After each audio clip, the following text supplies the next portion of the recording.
So what we're going to do is we're going to watch this video from Jesterbell.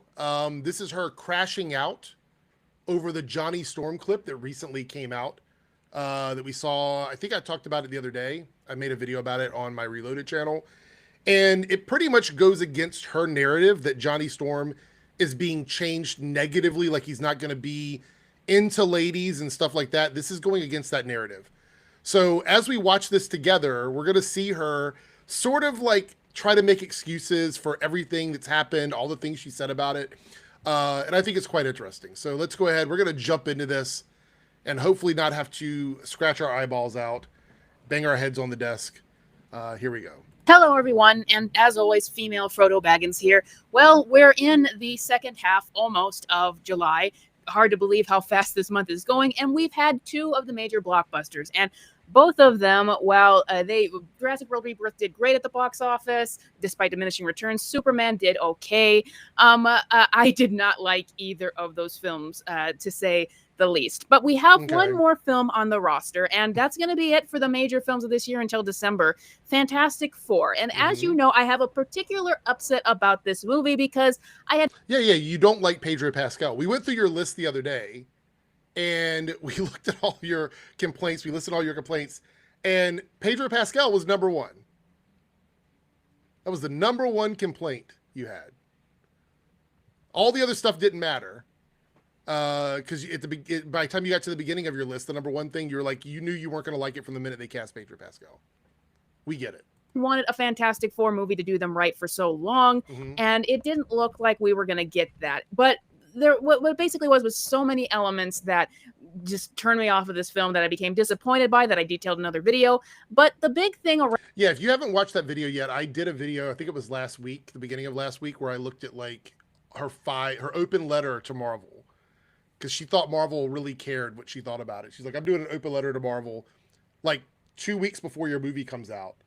So hopefully you're going to change everything because I don't like it. Anyway, let's continue. Found it for me. The thing that broke me, the thing that made me think, well, that's a bust over this film, was what they said about Johnny Storm some months ago. No, that's not. It's literally not. You did a top 5 thing for like open letter to Marvel. Johnny Storm was the third one combined with other things. Number 1 was Pedro Pascal. You said yourself that Pedro Pascal was the thing that made you like lose your love for the movie, lose your hype, broke you for the movie. So you're already retconning your own complaints. You're changing your own complaints. That was your number 1 was Pedro. Not this. This wasn't it.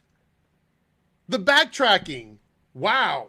Basically, they said they were getting rid of his original personality. They were getting rid of the womanizing, the immaturity that made him, fight with the thing and all of that kind of stuff. Right. So the womanizing thing is a pretty big deal because it has a very specific meaning to it. And I think you either don't know what it means or you're misunderstanding what it means. We'll get to that in a moment. Because they were worried about where we are culturally, and so that told me, because Disney still has these hang-ups, which I don't think anyone in the mainstream would have minded that at all, they had to remove... I think if somebody was going around womanizing women in a Marvel movie, like it was a core component of their personality, I actually think that would be a problem. I think it would be. Let's be very clear here. Womanizing is not being a ladies' man. It's not being flirtatious. It's not being into women openly and being a playboy. That is not what womanizing is. It's not what a womanizer is. Somebody that is a womanizer is a man that sleeps around with a bunch of women and treats them like garbage. He essentially treats them like an object. I can't see any reality where Marvel would have put out a Fantastic Four movie where a core component of Johnny Storm's character over the course of that movie is sleeping with and disregarding women. I can't see that as a core component. That is what a womanizer is. I want to be very clear on that definition before we get into her backtracking, eating crow, whatever it is, walking this back. like we're gonna get into that. Let's continue. Johnny Storm's flaws, and we weren't gonna get that version of the accurate version of the character. Accurate. Why that? Well, like there's been several different versions of Johnny Storm over the years. There's been several different versions in movies. What do you mean by accurate? Accurate is like totally subjective in this regard. Upset me so much because after seeing this for so many years, stuff like you know, the original version of Wish being changed and Sokka's sexism being changed, even though it's portrayed as a bad thing. I've been so tired of seeing unnecessary changes that misunderstand the original point of characters or avoid. So you think the original point of Johnny Storm, like you are like funneling it down into Johnny Storm's core character trait to you that make or breaks the character for you is that he's a womanizer. That is the core component of Johnny Storm to you. And you think that's the one thing that everybody's going to this movie for, is to see that Johnny Storm is being a womanizer. That's the big deal. That's the problem. Like, what the, really? Really? Certain storylines because we feel like we need to cater to somebody or some group that doesn't exist. And disappointed me on the movie because I thought that tells me that Disney and Marvel haven't learned a thing. They're still not catering to their main audience. So their main audience are people that like womanizers? Their main audience wants to see Johnny Storm sleep around with women? Discard them? Treat them like shit? That's what the core audience is? I got news for you. If the core audience are people that want to see characters treating women like shit, pack it up, fam. Pack it up. It's time to head off to the sunset.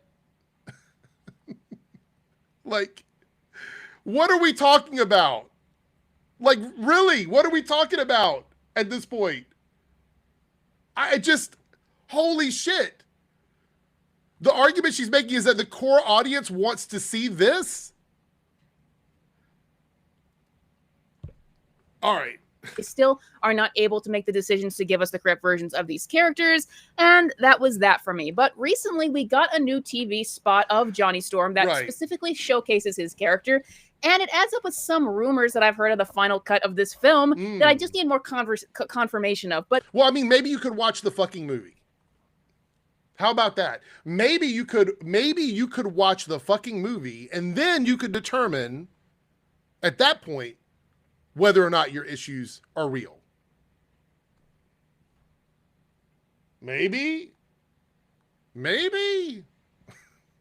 This clip makes me think, okay, what was with that original interview about changes to his characters? So basically what we see in the clip is Johnny Storm is hitting on the female Silver Surfer. He tries to catch up with her when she leaves after giving the first message of Galactus, and he lies that they connected and had a moment when really she just got rid of him. You know, she used her board and she flipped him away. So Johnny is just playing it up like they were just having a romantic moment, even though that's not what happened. And he apparently thinks that the female Silver Surfer is hot. So we see that Johnny in these clips that we've been getting is a very jokey character, and he does have his flirtatious side, and he does have, you know, he's described as the most popular member of the Fantastic Four, and he's got a fan club of fangirls. Right. So almost every other aspect of this character is the way they were in the comics and other adaptations of them, except for the fact he doesn't like fuck women and discard them. That's the difference, right? That's the one, because that's what womanizing is. So that's the one. Let's run it back a second. So that's the difference, is that he actually respects the women that he's hitting on instead of treating them like trash. And he even jokes around about it. There's a joke in the trailer from Ben about it. Let's hear this again. Is a very jokey character, and he does have his flirtatious side, and he does have, you know, he's described as the most popular member of the Fantastic Four, and he's got a fan club of fangirls and all that kind of stuff. Right. And this isn't that far off from the original version of Johnny Storm. I get it. Johnny loves space. Johnny loves women. And I would like to point out, no one has a problem with him being portrayed like this. So no one has a problem with him being portrayed like this.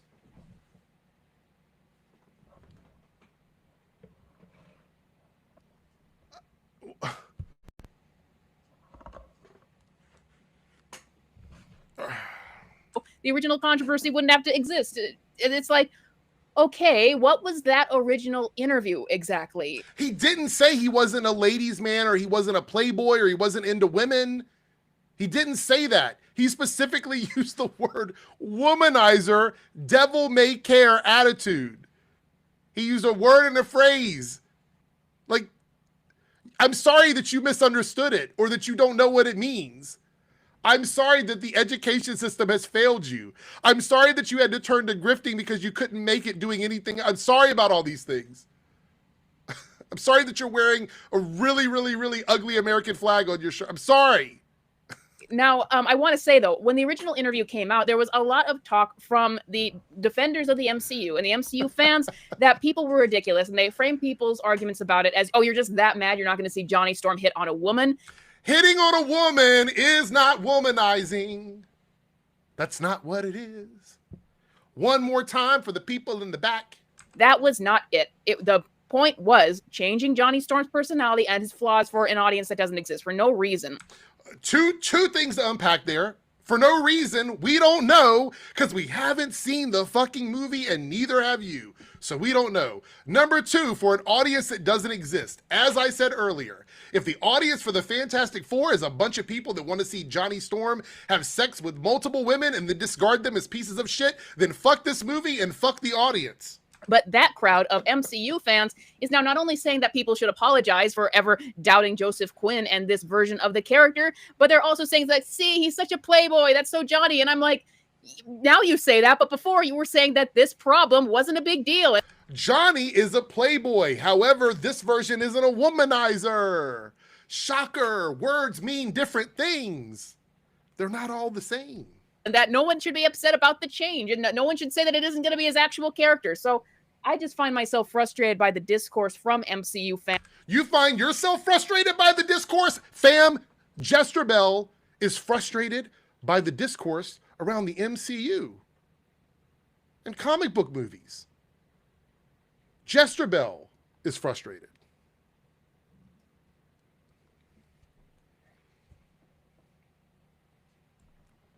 All right.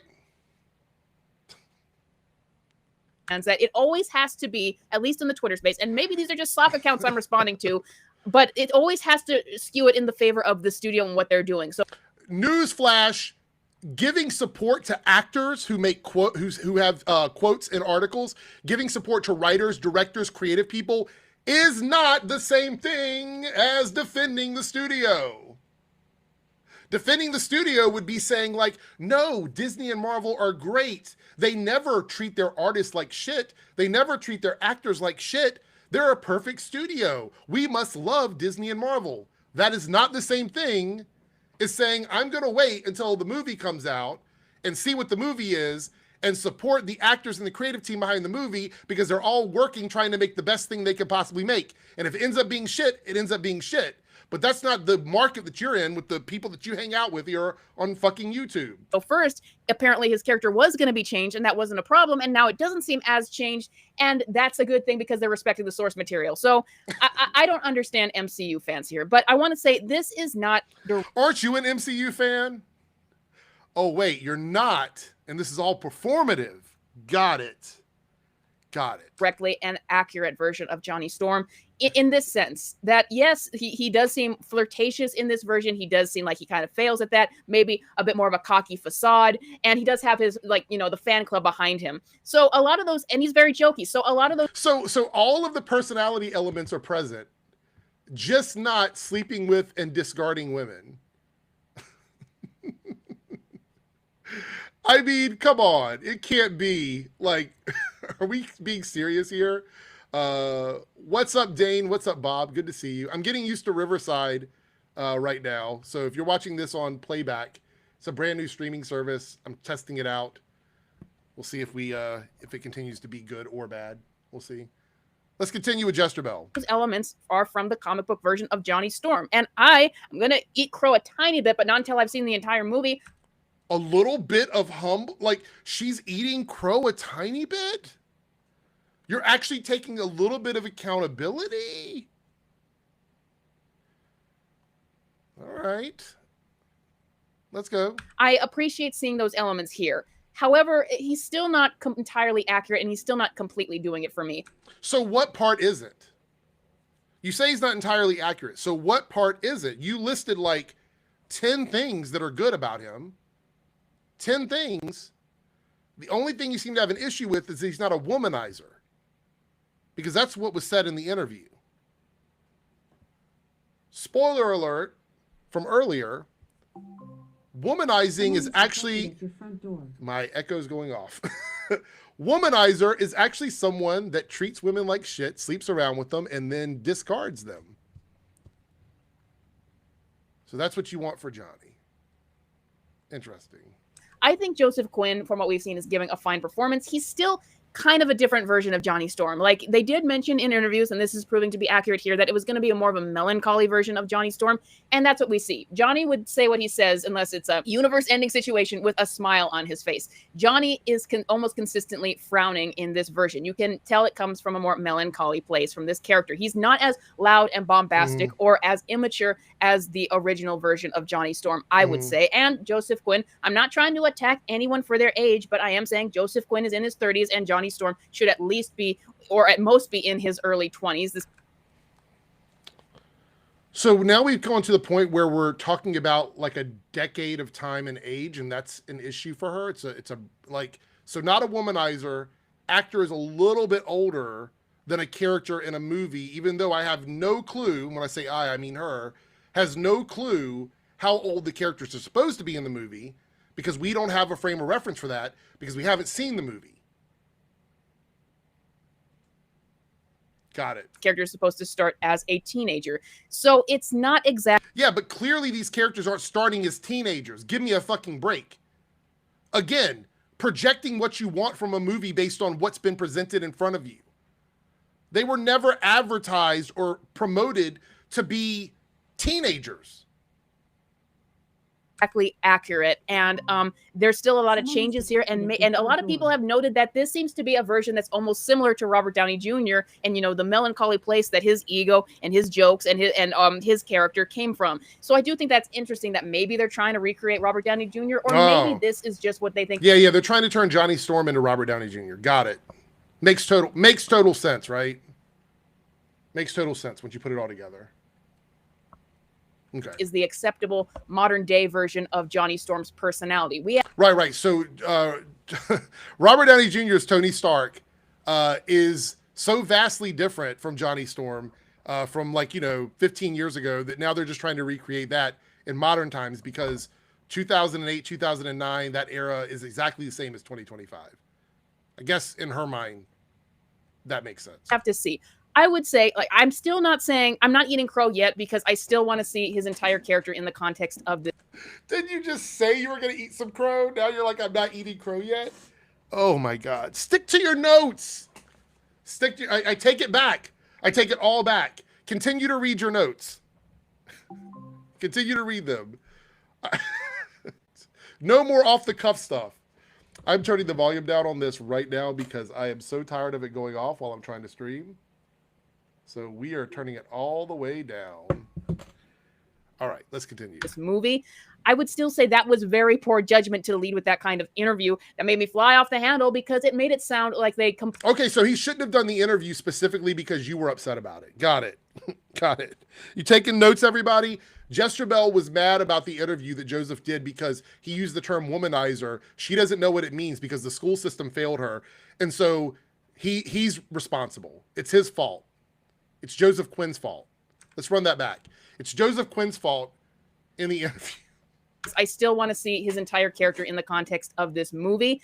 I would still say that was very poor judgment to lead with that kind of interview that made me fly off the handle, because it made it sound like they completely changed his character in order for this movie to happen. And they completely changed the character, specifically womanizing and devil may care attitude. But they completely, you heard it here, folks, completely changed his character for the movie. A movie we haven't seen yet. It just was really tone deaf. Now, so saying you don't want your character to be a womanizer is tone deaf. Wow. Is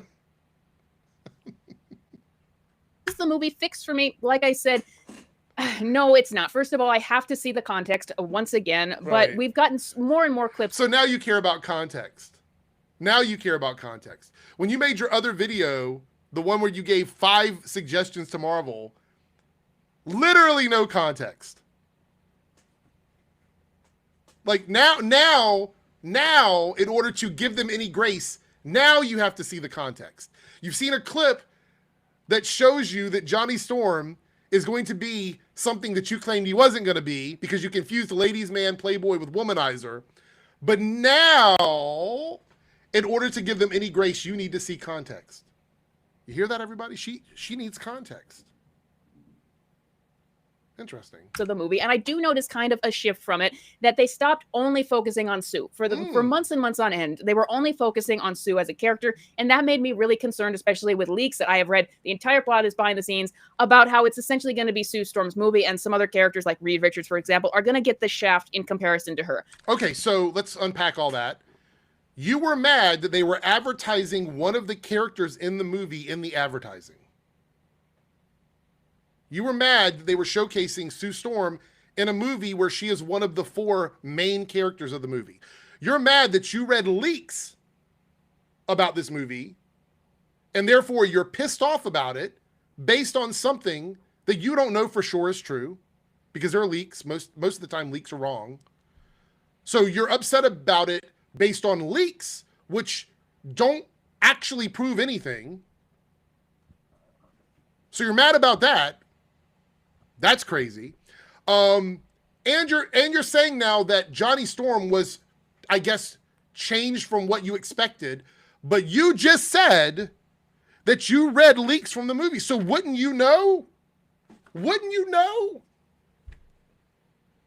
I feel like if you read leaks, you would have an idea. You would have an idea about what Johnny Storm is going to be in the movie. You would already know what Johnny Storm is going to be in the movie because you read leaks. Which, by the way, I fucking hate these leaks because what happens is these channels run with this garbage. They run with this fucking garbage, and it taints their view of the movie before they see it. It taints the view of the movie to their viewers before they go and see it. It ruins all of that because there's no way you can tell me that you're going into a movie after you've heard all of that and you're unbiased. There's no way you can tell me that. I don't believe it. I noticed after that conversation blew up a little bit, though, the marketing did start to focus more on the other characters. So I do wonder from Marvel's perspective if they're being strategic in these marketing materials so that they are warding off any criticism in those areas. This is somebody that doesn't understand marketing at a fundamental level when it comes to big blockbuster movies.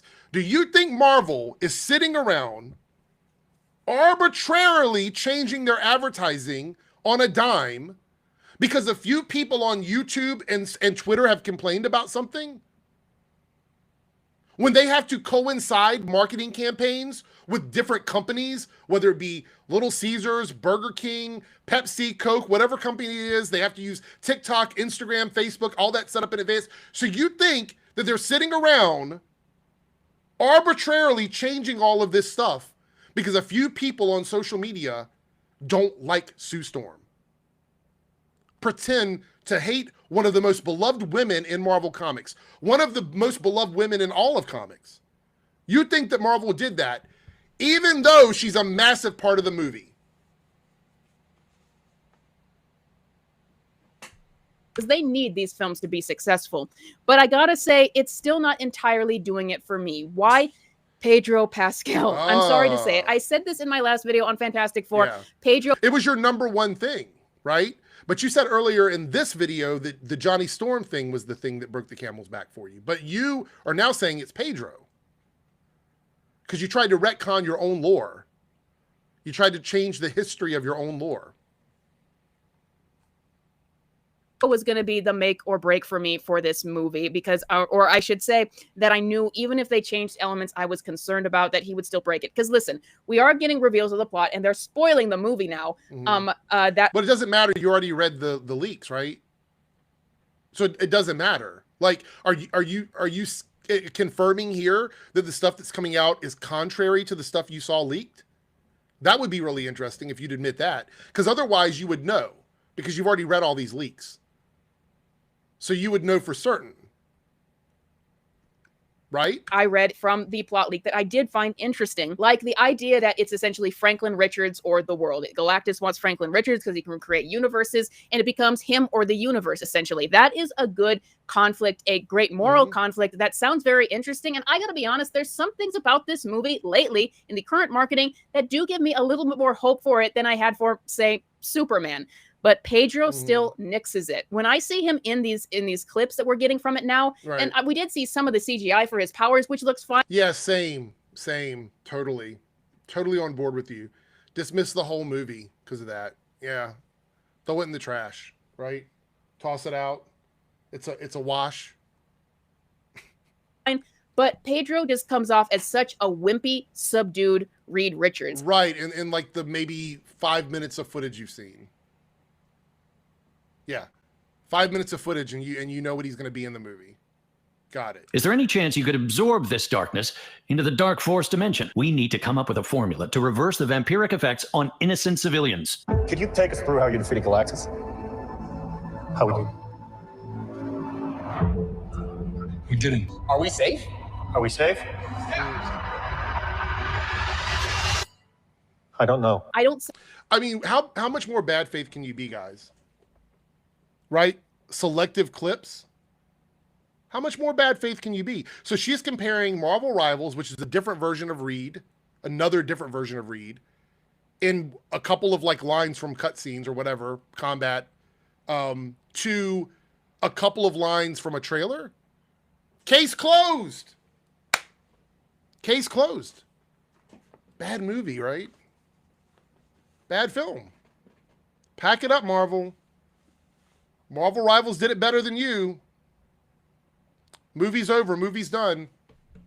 Sense any of the character in him at all, nor do I really get inspired by this new superhero. He's just a wimp in this movie. And I know that Pedro has been upset by some of the people criticizing his casting, but he just was not right for this role at all. And it's very disappointing because... Yeah, coming from casting director Jesterbells. Right. So you were in the room when he read lines? You're in the room when he did like screen testing with them? What did they pick him for over other people that auditioned for the role? What was the determining factor? What was the thing that he did that made them pick him?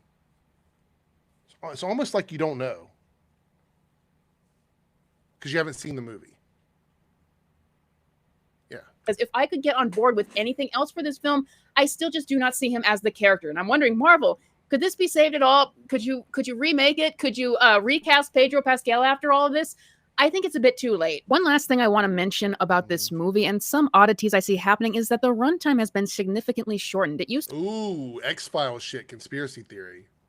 Let's go. To be well over 2 hours. Now it's only an hour and 55 minutes. And I wonder if that is also in response to criticism. I did read, maybe potential spoilers, the original ending of this film was going to have... So there are going to be some potential spoilers here. I'm going to pause it for a second. If anybody wants to mute for a moment. We don't know if these are true or not, but I don't want to have spoilers for anybody that does it. So go ahead and mute until you see Sue Storm off of the screen, if you don't want any spoilers. Sue be the hero that saves the day again. And I'm wondering if they have reworked or chopped that once again after criticism. I guess we just have to see what happens. But even... Okay, so her theory is, without spoilers, her theory is that Marvel decided, because of a few angry idiots on the internet, that they're going to go in and compromise the integrity of the film by changing the entire ending, whatever the ending's supposed to be, changing the entire ending to remove any element of Sue Storm doing anything heroic so that they can have the men do heroic stuff. That's her, cue the X-Files music in the background. That's her conspiracy theory, is that Marvel has decided to do that. I mean, I don't know why the times have changed. We have no idea. But her theory is that they wanted to get rid of Sue Storm doing heroic things at the end of the movie. Again, one of the most beloved women in comic books. Yeah, I mean, seems totally reasonable to me. With these elements that I'm seeing that might seem a little bit better, I'm still not trusting this to turn out. I'll believe it when I see it because the superhero genre and Marvel's track record have been so bad lately. Right, so these are one of those guilty until proven innocent people, right? Guilty until proven innocent. So in her opinion, she's not going to believe it's good. She's going to believe it's bad until they prove her otherwise. So it's on them to prove to her that all of the stuff that she's made up in her mind, all the things that she's been told by the internet, all of that is wrong because she wants to believe the worst in this instead of giving them a shot and going in completely unbiased at all. I'm just going to go out on a limb and say anybody that goes into a movie that is automatically assuming the worst in the movie is not going to give the movie a fair shake. You're just not. That's not going to happen. I'm still not trusting this to turn out to be a great film. I always would want to give things a chance and see if they could work out in the end, but I'm ultimately not completely trusting this because of everything that has happened and the pattern recognition that I know every time I get my hopes up, I wind up being dashed again. But that's all I got for you guys today. What do you think of this? What do I think of it? I think you're an idiot. That's what I think. I think you're an idiot. I mean, let's not mince words here. Oh my goodness. Anyway, yeah, Jesterbell. I don't know why people listen to her content. I really don't. Like, there's people I disagree with, and I'm like, I understand. I get it. I know why some people would listen to their content. I don't understand why anybody listens to Jesterbell because she's completely going against everything that she has said in previous videos. So her whole thing is, I'm going to assume the worst based on absolutely nothing other than my own confirmation bias and fake leaks on Reddit. Okay. Anyway, that's going to be it for this live debunk. Thank you guys, everybody, for being here. We might do more of these later on.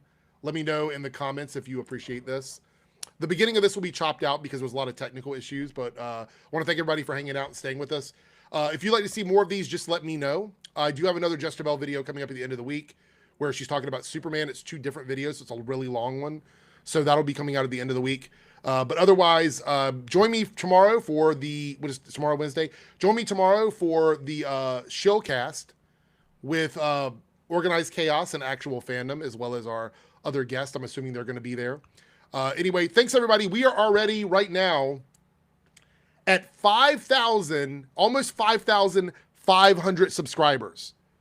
I reached 5,000 on Sunday and we're already at almost 5,500. So I have to thank you guys so much for all the love. If you're watching this now and you have not subscribed to my channel, hit the subscribe button, hit the like button, become part of the family over here. And we'll see everyone next time. That's it. I'm going to go eat some dinner. Take care. See you next time.